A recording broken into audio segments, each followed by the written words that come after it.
We are now at the cusp of it, my friends. Though many people think that Nausicaa of the Valley of the Wind is a Studio Ghibli film, it kind of isn't, but kind of is at the same time.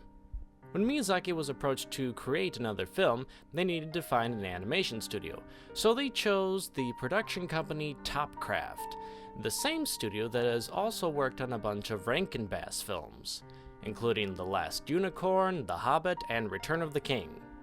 In fact, after the success of Nausicaa, many of the Topcraft members even moved into the newly formed Studio Ghibli. So though while Nausicaa isn't technically a Ghibli film, since then Ghibli has unofficially included Nausicaa into their repertoire of movies, and that it's a good starting off point into leading into what we now know of as today, Studio Ghibli. Another reason why many people confuse this for being the first Studio Ghibli film was that this was the first film to feature the always amazing Joe Hisaishi in his musical debut. Even if you don't know who he is, if you're a fan of Studio Ghibli, then by God, you have definitely heard his work. If one were to ask what does a Ghibli film sound like, I would answer, it sounds like Joe Hisaishi. And Nausicaa really benefits from his amazing score. It's the end of the world as we know it, as a festering fungal toxic forest spreads across the land, slowly engulfing and suffocating everything in its path, guarded by giant worm-like monsters called Omu. When a giant ship crashes into the Valley of the Wind, Nausicaa and the rest of the people discover a plot by the kingdom of Nausicaa, who plan on resurrecting an ancient and devastating weapon to eradicate the toxic jungle once and for all. Can Nausicaa find the balance between nature and man, and find a way for the two of them to coexist before it's too late and all war and fire breaks loose?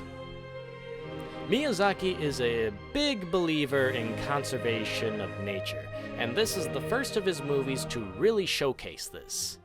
The movie also has an all-star dubbing cast, with Alison Lohman doing a great job in portraying the passionate Nausicaa. And Captain Picard himself, Patrick Stewart, plays the badass and wise Lord Yupa. I suggest you surrender. There's no ship coming to rescue you. The movie itself is drenched in atmosphere, beautiful imagery, and wondrous works on the flying animation. By God, is it beautiful to watch these girls fly. This movie is an original story based off of Miyazaki's own manga. The manga, of course, goes into a little bit more detail than the movie, but the movie does a fine job in getting its point across. Being adapted from the manga, the movie still has a fair enough pace to have the audience keep track of what's going on, while still having its own twists and turns that differ slightly from the manga. I highly recommend checking out both versions, if possible.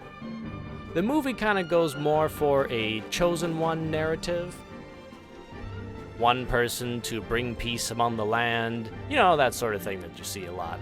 But it isn't the primary focus. It's more like it's brought up a little bit at the beginning about a prophecy about a man dressed in blue that will save the earth and yada yada yada, and then it's brought up later at the end. The movie primarily focuses on Nausicaa and her efforts in trying to keep the peace through the Valley of the Wind, the Tomekin Kingdom, Pejite Kingdom, the Omu, and the Toxic Jungle. Nausicaa is one of my favorite Ghibli girls. Strong and kind, but also can be very passionate and fiery. You get on this girl's nerve and woo boy, Lord have mercy. This very passion is also a fear for Nausicaa. Fear of what her anger and what her rage can do, just like how the raging, stampeding Omu will continue to destroy until they are nothing but an empty husk. But what are you doing watching this video? Go out there and check it out for yourself. This is a fantastic film and one that will hail the coming of Studio Ghibli. Alright, I know it's been a bit, but it's time to play Studio Ghibli, Spot the Pig.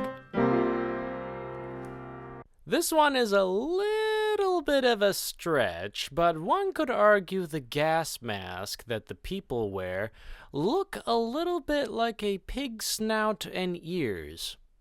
I don't know, maybe I'm just reaching